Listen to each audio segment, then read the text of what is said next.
All right, let's get us going, Ryan. Sounds good. Welcome, everyone. We are going over the seven behavioral archetypes today. The types of people that really cause problems in our lives, but at the same time are kind of really easy to spot. And that's what makes us so beautiful is hopefully after this session with us, and we'll introduce ourselves real quick, but that you'll be able to in the next week, if you have a lot of problems in your life and problematic people, you can start pinpointing what is causing it and who to stay away from. And should someone try and enter your life, you know within the first minute whether it's a good idea or not. But one thing that Terrance and I want to hit home is that in order to be able to do this, we have to be aware of the people in front of us. We have to notice their patterns, not trust their words alone. And this is part of discernment. The better we are able to discern whether something in front of us is truthful or not, or helpful or not, we save ourselves so much time and energy in investing in something that we knew it could have known at the beginning was not a good idea. That's what we're trying to do for you guys. We're trying to help you understand from the beginning when it comes to relationships, whether to invest or not. And we really hope that this has been helping you all. Absolutely. Okay. So, since I started, I will introduce myself first. My name is Ryan, and I'm a relationship engineer. And what I really love to look at and help people with is understanding like how and where things are going wrong with our relationships in people's lives. Because if I'm able to help you understand that how and why, you are able to use that knowledge to build the relationships that you actually want. And I think that that is empowering. When you know how to get what you want and you know what's good for you, you can do two things. You can stay away from number one, all the problems that most people cause for themselves. You know how to stay away from it, which means guess what? You have a much easier life. And number two is if you know how to build those relationships, then you're no longer running around unaware of what's going on and what to do to get what you want. And you know how to build something that is good for you, that's going to give you peace and is sustainable in the long term. So I come from an engineering background, although I love people, so I love mixing the disciplines together. And I work with Terrance, who is a criminologist by nature. So, Terrance, tell them what you do and how we work well together. Oh, absolutely. See, first of all, Ryan is the extrovert. I'm the introvert. So that's one of the best things about it is I don't have to talk as much as him. But my goal is always to figure out what are the tactics that problematic people are using. Your psychopaths, your sociopath, your narcissist, whatever we call them. I just put them under the whole bucket of problematic people who shouldn't be in our lives. And I'm constantly trying to figure out their techniques, what they're reading, where they're congregating at, and sharing that with the rest of the people around me, my clients, the community, and the rest of the world. So the fun thing about this is there's never such thing as becoming a full-on expert. There's always new ways to learn. There's always new tactics to learn about. Ryan, I think this is maybe our seventh or eighth version of this type of presentation about sociopaths and time wasters and all. And we have just scratched the surface of all the different techniques they use. So, Mhm. going forward, what we're really looking forward in this one is how they change your emotional state. And if you're not aware of your emotional state, it's going to be hard to figure out the techniques they're going to use to try to compromise you and use your own emotions against you. And that's what we're going to talk about for about probably the next 45 to 55 minutes before we open it up for Q&A, okay? Yep. And before we move on to the next slide and our first slide of content, I just wanted to let everyone know that whether you have been in our meetup for a while, or this is new to you, or even if you used to and this is your first time back, if you see something like this that says part one and you see other part ones, or you see part two or part three and you see multiple of them, we've been doing this for a year live, but we don't say the same exact thing every meetup. Even if it's called the same thing, we give a little bit more information in a different manner. So if you want to go back to ones that you missed, I would highly suggest you do so because we are not reusing the same slides. We are not reusing the same scripts. And a lot of the time, Terrance and I are inspiring each other to remember stories live that we're going to talk about every time. So even if we want to cover the same stuff, we give it to you guys in a little bit different way and hopefully a little bit better way every single time. All right, so these are the five tenets of a caring person. Now, we can use different words, but one of the ways you want to look at things is this person being authentic? Is this person being genuine to their actual nature? The next question is consistency. Do they consistently hold true to their actual nature? The next question is empathy. Are they empathetic towards other people, but also do they have empathy towards themselves? And a lot of us struggle having true empathy towards ourselves. The next question we want to look at is responsibility. Are they able to hold themselves accountable for the choices they've made? And another one is self-sacrifice. Are they willing to sacrifice those things that they need to sacrifice in order to become the person they want to become? And these are all, again, the tenets that are going to be likely manipulated by problematic individual. You will see somebody that might be authentic, but they're not consistent. They're only authentic under certain situations. Maybe you'll come across somebody who refuses to self-sacrifice for others. You have somebody else that refuses to take responsibility. And over the course of the next 45 minutes, we're going to start going deeper and deeper into how them not taking part in these traits affects how they deal with us. All right, Ryan, next slide.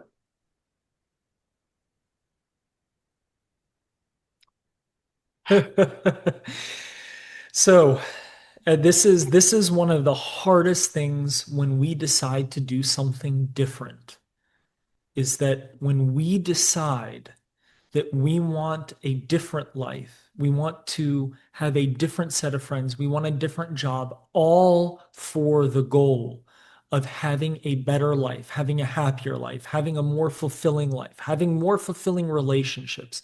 It could be anything. You could decide, I want to be fit. If you're already fit, maybe you decide, I want to be a marathon runner. Whatever it is, wherever you are in life right now, whatever your situation, when you decide, I want to do more, I have dreams or goals I want to attain, what often happens is that the people, the organizations, the groups around you, if they don't have your goal in mind and they don't want the same things in the same manner, they're not going to understand. And what they often do when they don't understand is they tend to drag you or keep you back. It may be from a manipulative standpoint or unreasonable. Like when someone doesn't want to understand, they just say, listen, you're wrong. Trust me, listen to me. Or I can make you successful. Just do what I say and don't question it, or don't leave me. I need you. A lot of these things come up and it's to stop us from moving forward. And it's natural. Unfortunately, people naturally do this. But if we have a clear understanding of the way our life is right now is not what we want something better, and we have a specific way of getting there, then we can build that confidence to know that when we start pushing these type of thoughts and these sayings away and not accepting them, that we may lose some friends, we may lose some groups, we may lose access to things we used to have, but there is a bright future ahead. And as long as we focus on the goal that bright goal that's going to make our life happier, easier, fulfilled, especially when it comes to relationships. What we're actually doing is saying no to the problematic relationships that are holding us back, keeping us from the opportunity to build the relationship we're looking for. Anything you wanted to add, Terrence? Not really, other than the fact that this is a pathway that we all have to go through. Like, Hmm. if you want a peaceful life, if you want high level relationships, if you want high level friendships, unless you already have that in your life, you're Hmm. likely going to have to deconnect from the individuals around you in some shape or another. And it can come in many different forms. It can be friends, it could be your current relationship, it can even be the relationship you have with your parents or siblings. But in order to get to that point of the life we want, we likely have to take several steps away from the people around us. Now, you can still love them, but you can't love them enough to where we kid ourselves that we're not happy with where we're currently at. 100%, man. Mhm. Right? Okay. What we're going to be touching on today are basic 7 social needs, and these reveal hidden insecurity. Now, if we look at these 7, whether it's the need to be important and valued from a place of significance, or belonging in and accepted by other people, or approval and validation, or any one of these other ones with intelligence, pity, power, strength, or safety and stability, if we really think about it, we kind of want all 7 of these. In fact, they would be wonderful to have. They make life pretty easy. But what we're talking about today is not the want, it's the need. Where when we need it, when somebody needs it and they don't have it, their behavior changes because it's really an insecurity. It's not just an obstacle. There are times when we are not the smartest person in the room and we don't feel that smart, but the person who has the need to be seen as smart can't just take that feeling of being uncomfortable. They have to do something about it. They have to make other people seem stupid or put them down. That's what we're talking about today. So when we're looking at these 7, we're also going to be talking about some 7 basic archetypes that use one or maybe more of these insecurities in order to not only manipulate you, but it shows what their insecurities are and why they're acting that way. And if we're aware and we can pin down, even from these 7, we can start understanding someone's behavior and saying, ah, I see. Now I see the pattern of behavior in these situations where they don't feel significant. They have to force other people to see them as significant, even if it's dangerous and problematic. Absolutely. The one thing, can you bring it right back? Absolutely. I just want to add something.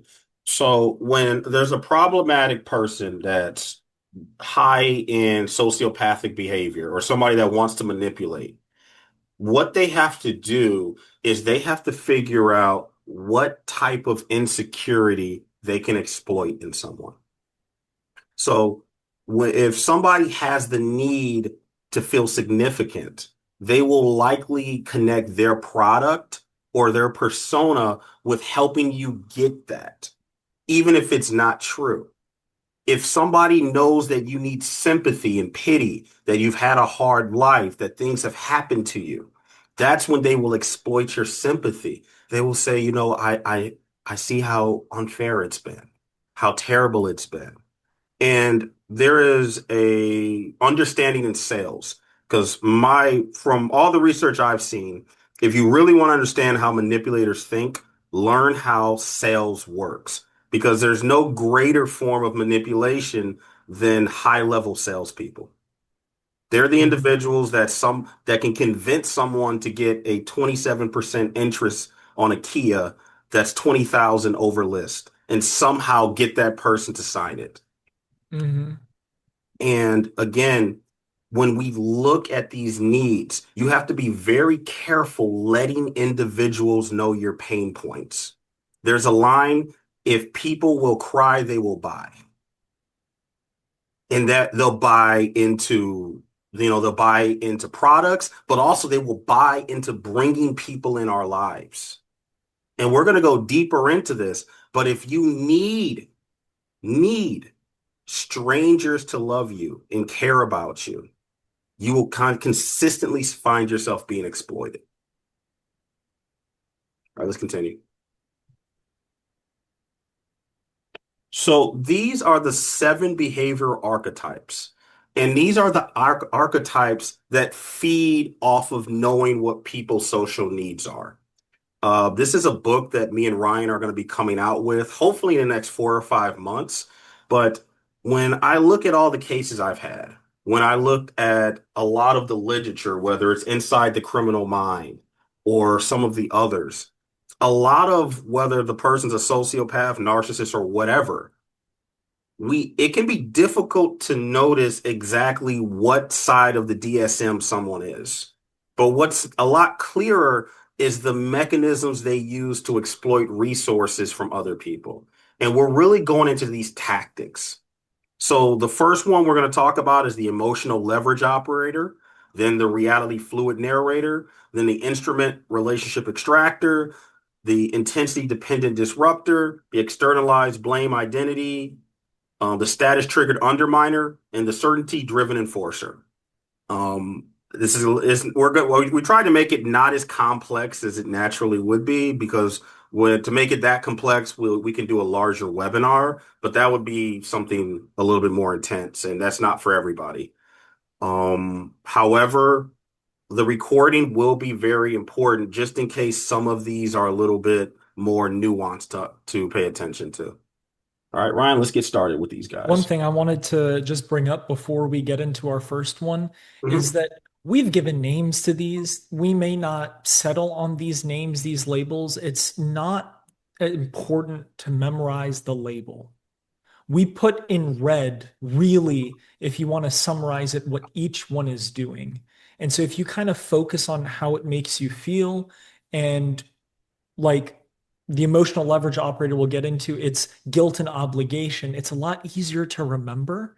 And at the end of the day, right, it's about seeing the problem or that there is a problem and then deciding, I don't need that problem.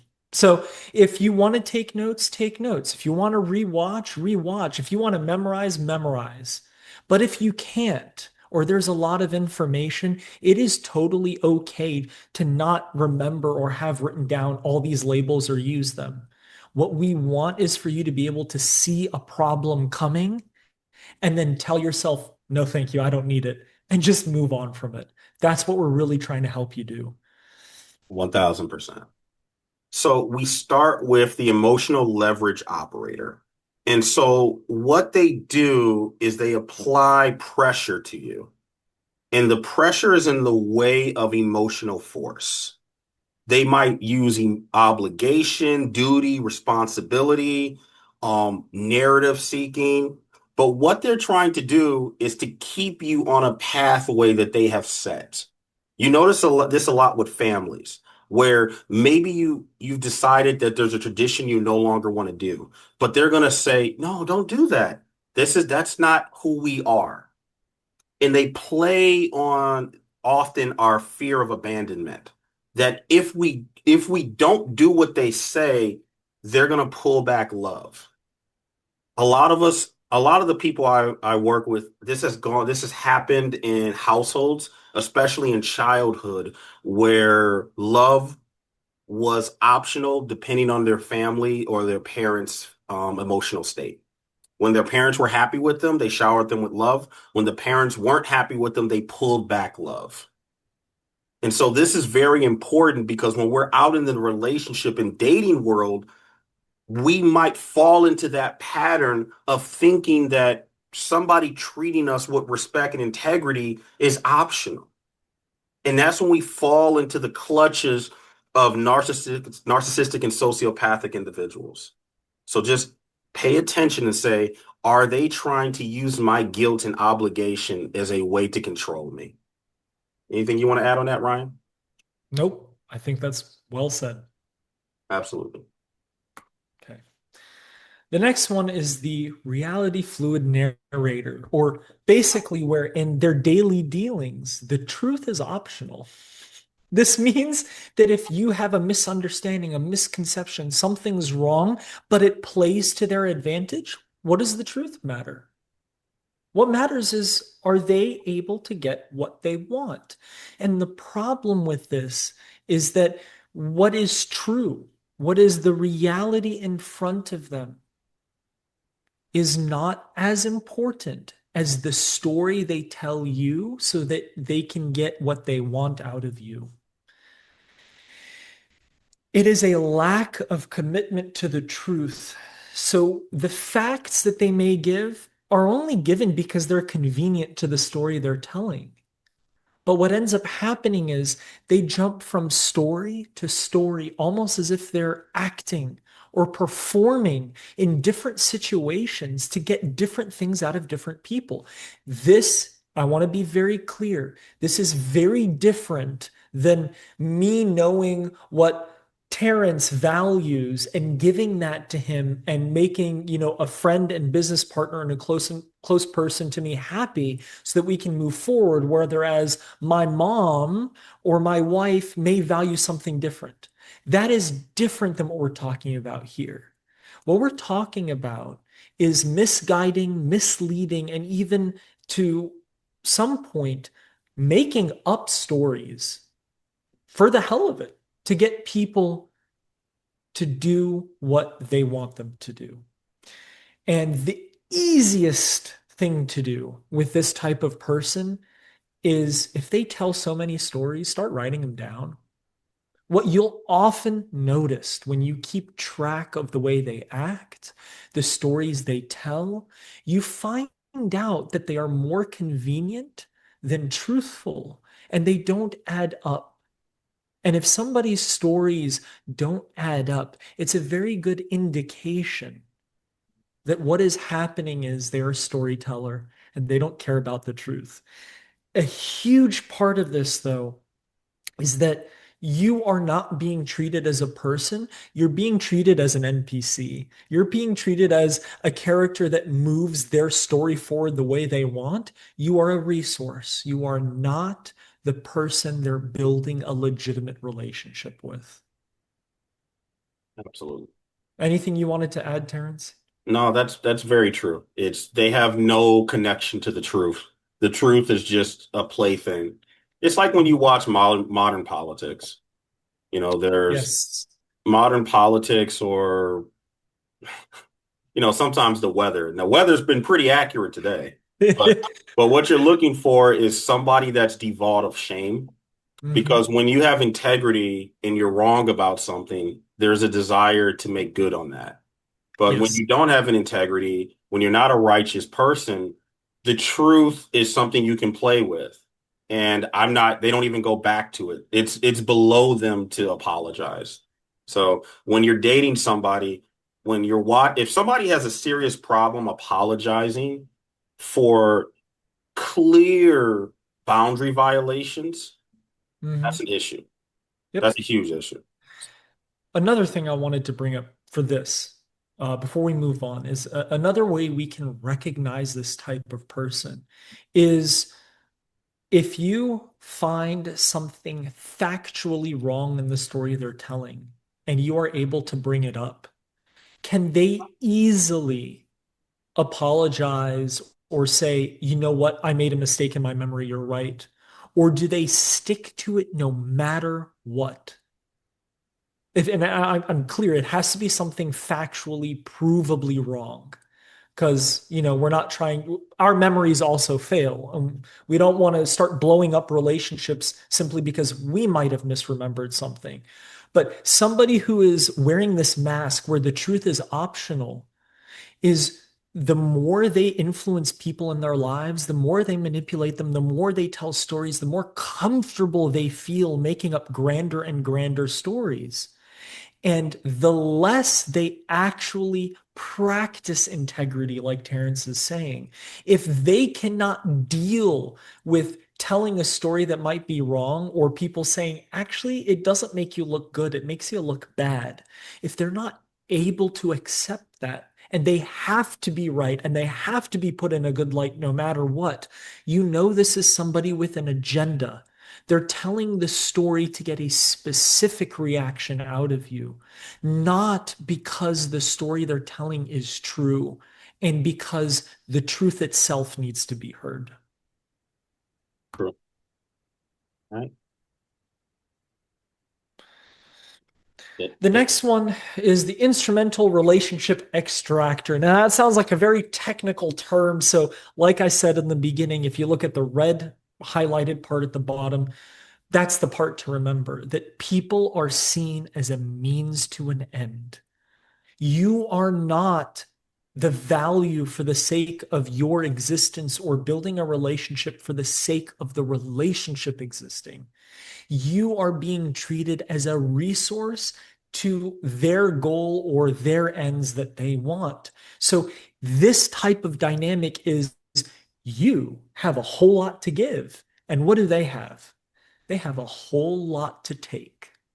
Mm. That is the way they're seeing their interactions with you.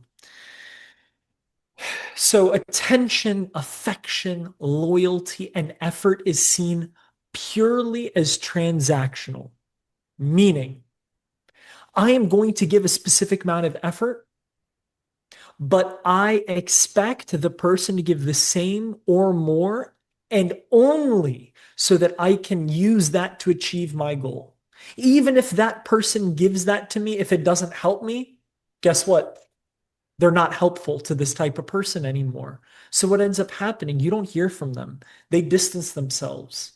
So this can often happen too. Like, there are times when we have emergencies. Our car breaks down, we're in the middle of about to hit a winter storm. Our power might go out. I might have to call my in-laws or my neighbors and say, "Hey, is power out in your side? Could I spend the night so we don't freeze?" It's okay to have needs and emergencies. It's okay. But what often happens with these type of people is they will ask you when they're in need. And when you cannot pull through for completely rational, reasonable reasons, they will not contact you again because they realize they could not count on you. But it's not that they couldn't count on you the way that our friends or family can count on us. It's they couldn't they couldn't count on you to pull through on their schedule, on their agenda, the way they want you to help them move forward. It's not about building the relationship. It's about what can you give them. Absolutely. One thing that I want you to take away from this is, I don't think that any one of us could look at our best friends and say, or the people who are really important to us and say that when they help us out, or they give us something, or they spend time with us that we're not appreciative and we don't feel like we should do something in return. That may sound transactional to you, but what I'm really saying about this relationship extractor who tries to get stuff out of you is it's not for building a relationship. They don't do things to bring you two closer. They do things for their own goals that move them forward. And if at any point you start putting your energy, your time, and your effort into getting to know them, in requiring things from them as well, they won't do it. Yep. That's a very quick way. So I'm going to do this one. The intensity dependent disruptor thrives on chaos. So these are problematic people who have never learned how to be competent in peaceful locations. If you put this person into a stable relationship in a stable environment, they will find problems within it. Their mind is so chaotic and their attention span is so chaotic that they make the outside world a representation of their chaotic thoughts. The importance of this individual is if you are living a healthy life or you have peaceful things going on in your life, let's say you have a social circle, say you have a good job, say you're healthy, these individuals will try their best to start removing you from those lifelines. And as they remove you from those lifelines, they become more powerful in your life. That's why a sign of problematic people is they have to get rid of the naysayers around you who are going to tell them that the guy or the woman is a problematic person. Because they can only survive if the truth is hidden. These are the individuals, you see this a lot with cults too, is they have to isolate individuals in order to make their game works. One of the ways you know you're in an area full of lies is where the truth is punished. So I just want you to think of, and this is a good way to test this is if you're objectively trying to do something, let's say it's January, New Year's resolutions, somebody contacts you and you say, you know what, no, I'm not going out tonight, or I don't want to do that because I'm really focused on becoming a better person. So instead of that, I think I'm gonna go to the yoga class. I think I'm gonna go jog outside. I think I'm gonna spend more time reading. I'm gonna focus on becoming a better version of myself. How do they respond to that? Because you becoming a better version of yourself is a direct violation of why they're in your life. It's a direct threat to their power. And you will notice this person will be all around you coming up with horrible ideas that will lead you to a worse conclusion than you're trying to have. So, again, don't make friends with tornadoes. Let's keep it moving. If you don't mind, I want to add one thing real quick. Okay. Somebody who thrives on chaos, that's their nature. So, what they can do in causing chaos is when everyone else around them is in survival mode trying to deal with the chaos, nobody is paying attention to what they're doing. So, the best thing we can do with somebody who thrives on chaos is not become another pawn to be part of the chaos, because all we're going to get in our lives is disorder, disagreement, and more chaos. Yep. And trying to help or fix somebody who's hell bent on thriving in chaos is only going to reinforce their behavior because you're giving them another way to cause chaos. You're not actually able to step in and help. And it's not our duty to change people. They have to want it. And somebody who seeks chaos is not seeking help, they're seeking destruction. So we can take a step back and say, this is somebody who I need to stay away from. Mhm. A externalized blame identity. This is somebody who says it is never their fault. What does that sound like, Terrance? Well, that sounds like a lot of people.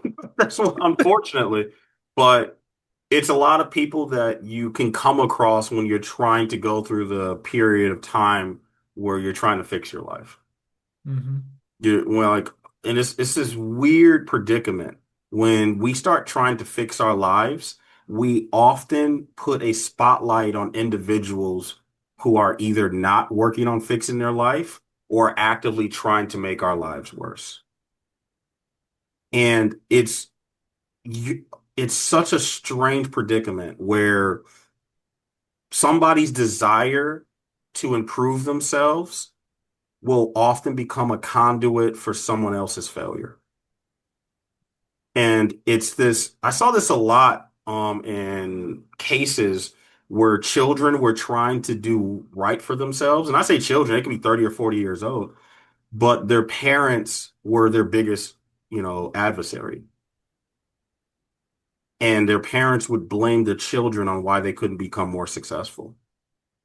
I noticed this a lot in Chicago as well, where someone said, I could have been more successful, but these children kept me back.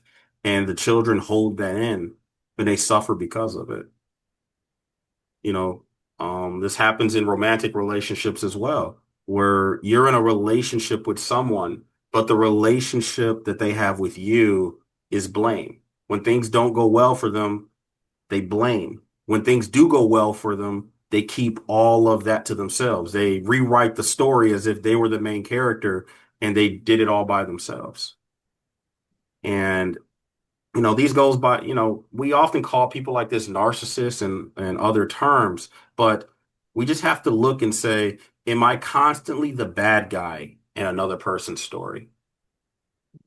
And if I'm constantly the bad guy in this person's story, why am I still allowing them to write me as a character in their story? Why don't I just go write my own story? And did the removal is the hard part, but the identification of how someone's writing about me, how someone's talking about me, that's the important part. Anything you want to add, Ryan? Yeah, I wanted to say it's honestly human nature when something doesn't go right. Like we tried our hand at something new. We have a problem at work and we tried our best and things didn't go right. It is completely normal human nature for us to look at the problem as being from outside of ourselves. Totally normal. But where this is a problem and what we're really focusing on is that person even capable of admitting that it could be them? And people who fall under this behavioral archetype will not even consider it. They will not even say it's possible. They outright are convinced it is not possible and it's not them no matter what. No matter the evidence that shows itself, they shift the blame somewhere else. And so, when we're talking about these things, these are patterns. These are not one-off things. These are patterns.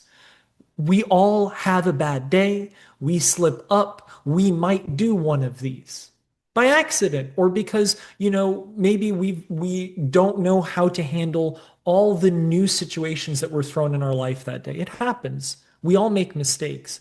But these people consistently have these problems, and you can build and establish a pattern. That's what we're looking for. So if somebody seems to be shifting the blame all the time everywhere else, simply just start asking them, like, is it possible that you did something wrong? Then reasonable people will say, you know what? Maybe it is. I think it is possible, but I don't see it. It's fine. Sometimes we're blinded by being ourselves. But the really problematic people will not admit it. They will not entertain it. And what ends up happening is the more you interact with them, the more you give yourself to be the one that they can point their finger at and blame for their problems. So it just keeps making you a bad guy more and more and more, whether you did anything right or not. The status triggered underminer. Oh man, I know a lot of times I've seen this. This is very common. I mean, if you've ever been good at what you do, whether it's a job, whether it's a volunteer organization, it doesn't matter. There's always somebody who has a label, has a title. They're the boss, they're the senior vice president, they're the manager. It doesn't matter. They have a sense of status, of label, of title, right? Of job title. And it is that when something that they think they should be doing and cannot do or have not done is done by someone else, they see it as a threat. They're triggered by that status being somewhat undermined in their eyes. And what it really is envy. So, what do they have to do?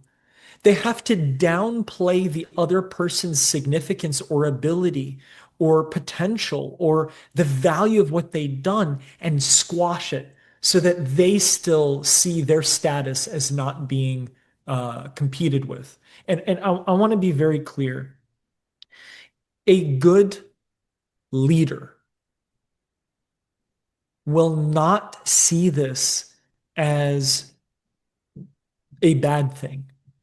They will see this as If I feel like I needed to do it and I'm not doing it and that other person is doing it, that is amazing. I'm not going to put them down. I'm not going to stop it, but I need to figure out how to do it. And they will make themselves better.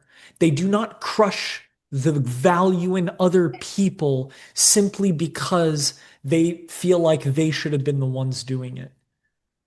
That is a huge sign of problematic people. Rather than realizing I could be better, I want to do better, they say the good that somebody else is doing because it's not coming from me must not exist. And that's what they tend to do. Yes. Yeah. Those are, think of frenemies because you often find this in you find this a lot in sibling relationships or friend relationships. Hmm. What happens when one friend starts doing very well? Maybe the friend starts maybe gets engaged, gets married, gets a new job, moves. How does the other friend take it? One of the ways you have a good friend, you can share bad news and they'll listen and they'll empathize for you, and you can share good news and they'll be proud of you. And they'll cheer for you too. Oh, absolutely. Yep. I'm a big believer if you don't know whether somebody's a friend or not, get rid of them. You're much rather having another person that's not your friend than a fake friend close to you. Like we underestimate how dangerous it is to have enemies close to our heart. There are people that have been in therapy 10, 15, 20 years, and they're going to have to be in therapy another 5, 10 years.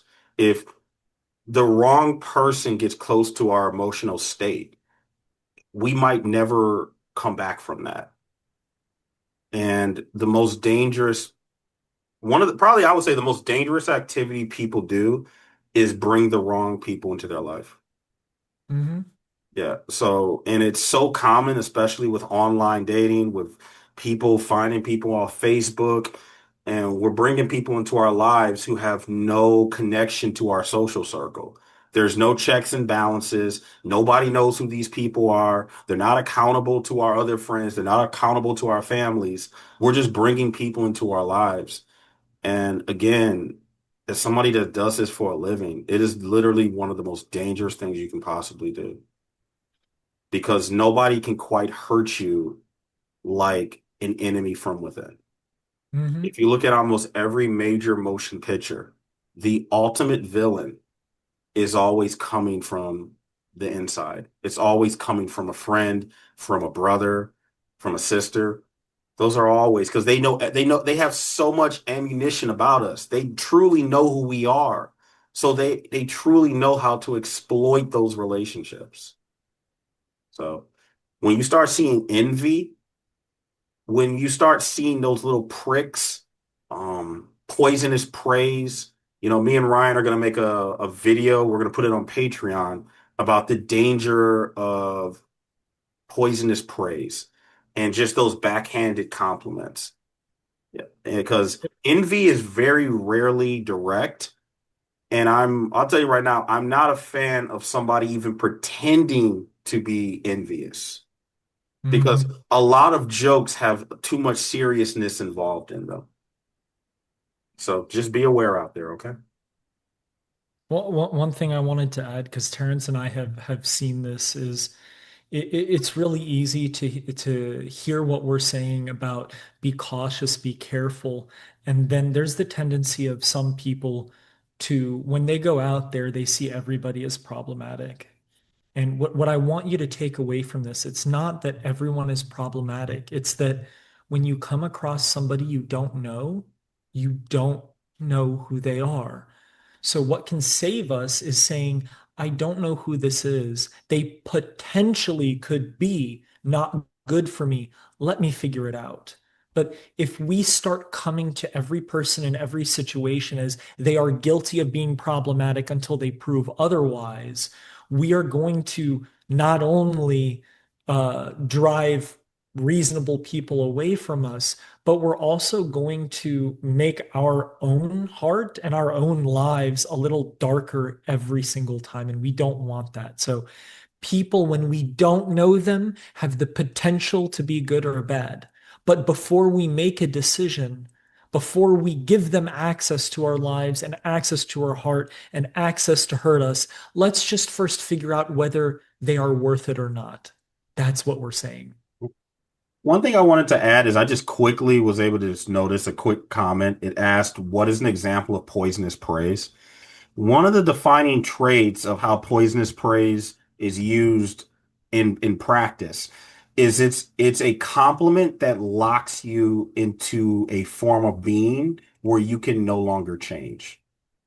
So an example of this would be, you're the only one who understands me. I don't know what I'd do without you. It sounds harmless, but now I've created an obligation on you that you have to be there for me. And if you change this relationship in any way, shape, or form, now you've violated part of this relationship and you're the bad person. Another one is, oh, you're so great, you're so strong. I just wish you were more available. Now, what's happening is over time, the relationship can become transactional. So I will give you compliments as long as you do the form of behavior I want you to do. You see it in relationships. You're great when you're like this. And there's nothing wrong with occasionally talking about how you want the relationship to be with another person, but you got to have the conversation. Mhm. What is going on is the person is doing slight psychological jabs at you. And a lot of times in the moment, it comes across as confusing because something about it has upset our central nervous system, but we can't pinpoint why. So this is when we start second guessing our behavior. And that's why it's so good to have direct communication with people where we have an honest friendship where we can say what we really think, or a relationship, we can say what we really feel and think. And if you can't really communicate with somebody on that level, I don't know a nice way to say it. You're not operating with a true adult relationship. It's probably something more like an adolescent level of socialization. But I wanted to add one more example of poisonous praise, mhm. um, which is it can be passive aggressive, but it can often be to encourage you to do something that you think is good, that they know isn't good for you, that will sabotage your success. Which is why it's very important that we discern and choose who we go to for advice and who we listen to. I'm going to give you an example. Let's say I had a friend and I got a new job. I'm making more money, and maybe I want to get that car that I've always wanted. Maybe I want a Porsche. Maybe I want a Mercedes. Maybe I want it could be anything. And that friend knows that if I go in on this investment, it's pretty bad for me, and I'm not going to be doing as well as I am doing now. Poisonous praise can look like, hey man, you're doing such a good job. You've earned it. You should get it. Don't worry about that interest rate. Bro, I'm so happy for you. I can't wait till you get it. And they know that once you get it, you're going to be car poor, right?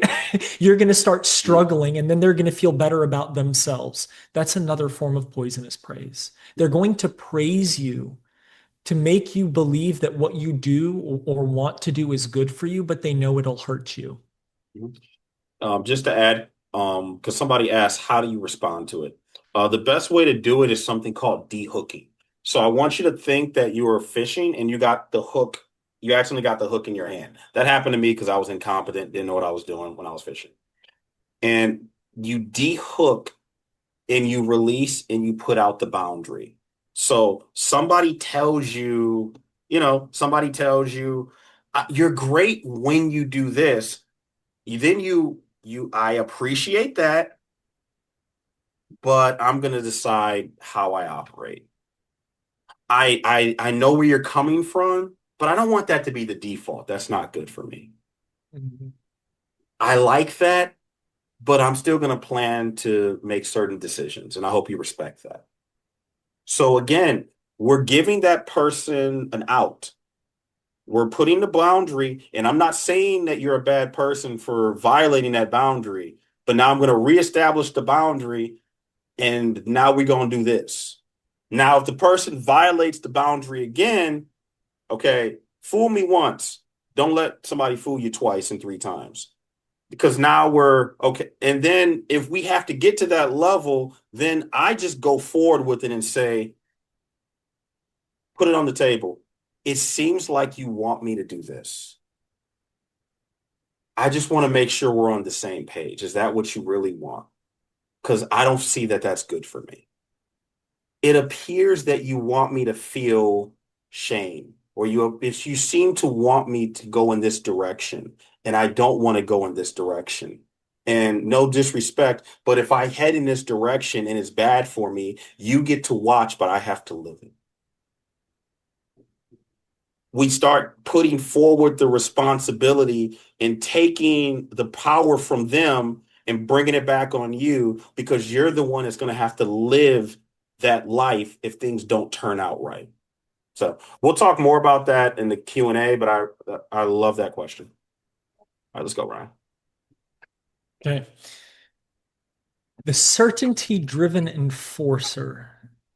These are people that you can say, let's say, believe they are righteous, but they're also really rigid. And I want to dispel a nuance here. It's not that they are righteous. It's that they have come with this idea that what they are doing is right and they have to be certain of it.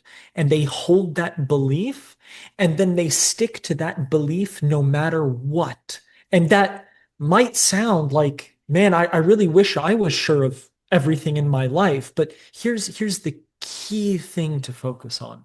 And it's that somebody who falls under the certainty driven enforcer does not have a reason to believe that they are certain. They actually forego evidence. And the rigid part of it is that they will not listen to evidence. They will not consider that they are wrong, and they will not change if they are. That's the point that we're getting at is they believe they're righteous and they're rigid. They will stick to a certainty of belief no matter what, even if it's wrong. And the problem here is that they are concocting a belief, but because they do not know how to navigate uncertainty in their lives, that belief becomes who they are no matter what. So any threat to their idea of who they are or what they believe in or what they are certain about, uncertainty is seen as dangerous, as an enemy, as something to be crushed.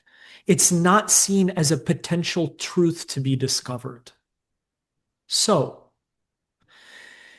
they take these beliefs without real evidence and then concoct their whole idea about it. And if you cause them to doubt, or if you toe the line on something that they believe could potentially not be proven or not be true, they see it as you are betraying them. Every day, we are going to meet certain challenges that we may not know how to fix. We have to figure it out. That's fine. There's a level of uncertainty that we all deal with in our lives. This type of person cannot deal with uncertainty, and that insecurity causes them to see life in a black and white manner, no matter what. And they will not consider that life is white when they think it's black, or it's black when they think it's white. They cannot even comprehend it. So, your value now to this type of person, you are only seen as valuable and welcomed if you agree with them. If you disagree, you are now treated as an enemy. You are not a person, you are an obstacle to overcome, to change, or to get rid of. That is why this is a problem. You cannot have a relationship, a deep, stable relationship with this type of person, because even if you are thinking about something that they disagree with, there's only one answer to them, and it's you have to agree with me. And I can't be wrong, and there's no changing me. So you no longer get to be your own person. You will adopt what they believe, even if it's bad for you. And that's what we got to stay away from because it doesn't allow you to think what you want to think, believe what you want to believe, or even make the choices that you want to make. And these are the type of people that on that slide at the very beginning of when we see a bright future ahead of us and we want to move down that path of having a better life and having things that are good for us and leaving the bad behind us. They are the type of person who is going to consistently try and convince you that you're doing something wrong, that you shouldn't do it, and that you should agree with them. But they are also the type of people that will not be able to provide you any sort of helpful evidence that you can use to help determine whether what they're saying is true or not. It's mostly opinion based. And as far as opinions go, opinions don't help us. Facts help us decide where to go now. So we need to be careful about these people who tend to be so certain of things. And if we disagree with them, we're nothing and nobody. I would just add somebody asked, is this cognitive bias? It's a form of cognitive bias, but it's not cognitive biases Mhm. because it's a form of it because these people are very rigid in the way they form opinions. But what we're talking about is this certainty is how they form opinions. Like one of the reasons they're so certain is because they believe so much in their intellect. They believe so much in their awareness. And it's taken to a whole nother level where it's extremely difficult to change this person's mind, Mhm. irregardless of facts or their own reality. You have people that are so certain they're right, yet they have none of the markers that would show that they are correct. But we'll talk about a little more about that in the Q&A. So, one of the things I wanted to talk about, and we're coming to the end, is when we give these presentations, when we give this talk, most of us are only watching less than 1% of our environment. So if you're on YouTube, if you're on TikTok, and you're on Instagram, whatever you're watching is only a very, very, very, very small portion of information out there. And we want to be able to watch these problematic people, but also spend time looking at what healthy people are doing, how healthy people are operating. Because if not, the only thing we're going to see around us is going to be environmental blindness. We're just going to see, all we're going to see is problems. We're not going to see healthy people. So I would ask is that as we research these topics, I mean, I have to research them. This is what I do for a living. But as we research these topics, it's good to also look at ways people are finding peace, new ways people are creating communities with each other, new ways individuals are finding ways to find love, even in a world that increasingly what gets clicks is looking at all the ways people hate each other. Because if not, the world we find is going to be very small. It's actually one of the traits that when we did a lot of research on people in prison, there is a certain pattern that is clear as day, especially with individuals that are repeat offenders, violent offenders, yada yada. And we focus a lot on broken households, but the other thing is they have a very limited vocabulary often. Mhm. People that consistently find themselves in prison, people that consistently find themselves in problematic relationships, problematic people, when they're under stress, their vocabulary drops like crazy. Their processing power drops like crazy. And what happens is if we find too much stress in our life, it's easy to adopt that same way of surviving, which is the world gets really, really small and we only notice a small percentage of what's around us. That's why knowledge, learning, being around people that like learning, being around people that are trying to get better is so important because as we learn, our world gets bigger. Just want to add that 2 cents because I see how these algorithms work and these algorithms are not our friend. All right, Ryan. Otherwise, we wanted to thank everyone for sticking it through and hearing what we had to say. We hope that you got a lot of information that could help you out and decide a little bit better on who to avoid moving forward. We've been doing this, like Terrence has said, for the better part of a year now, and we hope to continue forward. If you have any questions, we will be taking them after we do our next slide with some announcements. But also, we answer a lot more questions and do a little bit more curated content on our Patreon. Right now, our Patreon is still free to join. Is that correct, Terrence? Yeah, well, it's always going to be free to join. It's Yep. when we start doing some of the larger like workshops, we're going to start charging for some of that stuff just because it's going to take so long to put it together. But we have articles on there. We're trying to, me and Ryan have a lot going on behind the scenes. So we're trying to take more time to answer questions, to answer more direct questions from people as well as workshops. So just please bear with us. Because again, we're Mhm. working on this book and then we're working on, Ryan, how close are we to 101 questions to ask before you get married? How close are we? I'm about close to halfway done with the 101 questions to ask before getting married. We talked about it last time, but for anyone who's new here the first time, Terrence and I recently published a book and a workbook, which we'll talk about in a second. Actually, you know what? Let's talk about that first, Terrence. Yeah. We published a criminologist guide on how to choose a man, and we also published a workbook that goes along with it if you really like to do workbooks and chart everything out and see where your life could be so much better and how you're going to get there.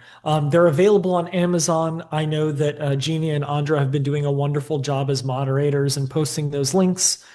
So please check the chat for those links on how and where to buy them. We do have another book that we're writing right now called 101 Questions. We're not really ready with the title as of yet, but the idea is here are 101 questions to ask and conversation to have with somebody before you get engaged or married to them.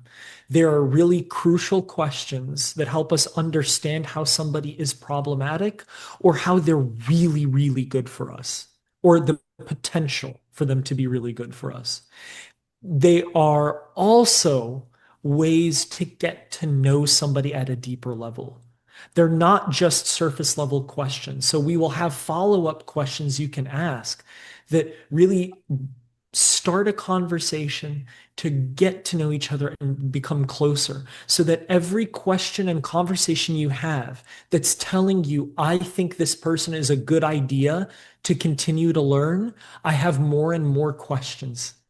And the more that they are not somebody who you should be spending your time with, the more you realize, actually, it's time to move on to the next person. And they address the major causes of divorce, infidelity, and just relationship breakdown that Terrence and I have seen. They're the quickest way to get to know somebody and figure out, do we want to move forward or not? Many people start relationships out of convenience and they stay in them simply because they've been in them for so long, not necessarily because it's a good idea or because they should move forward. And that's what we're trying to help people realize from the very beginning.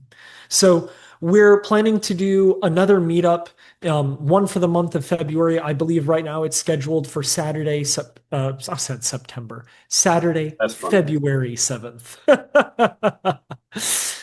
So please sign up for our YouTube and our Patreon, which is right now free to take part in any in-depth workshops in the future. If you have any suggestions or you would like us to do workshops on specific topics or specific videos, Patreon is the place to talk to us about those.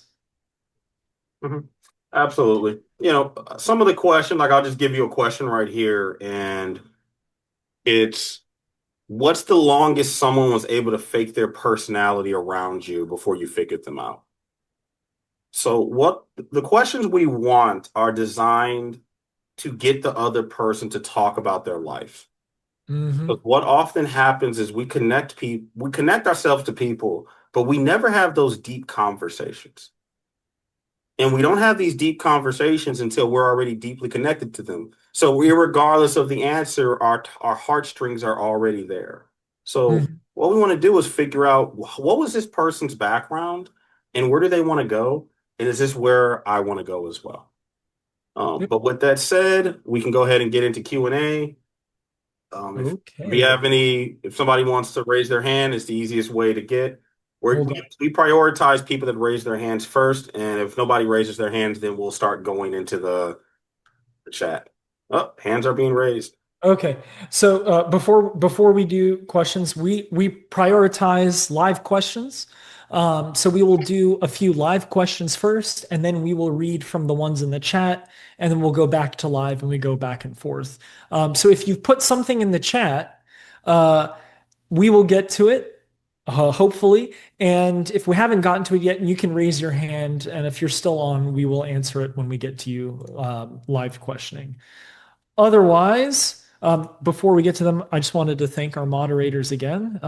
Jeannie and Andra have been really helpful in gathering our questions or your questions for us to answer. If for some reason there's one that they've missed and it doesn't seem like we're getting to it, you can always put it back in the chat again. 1000%.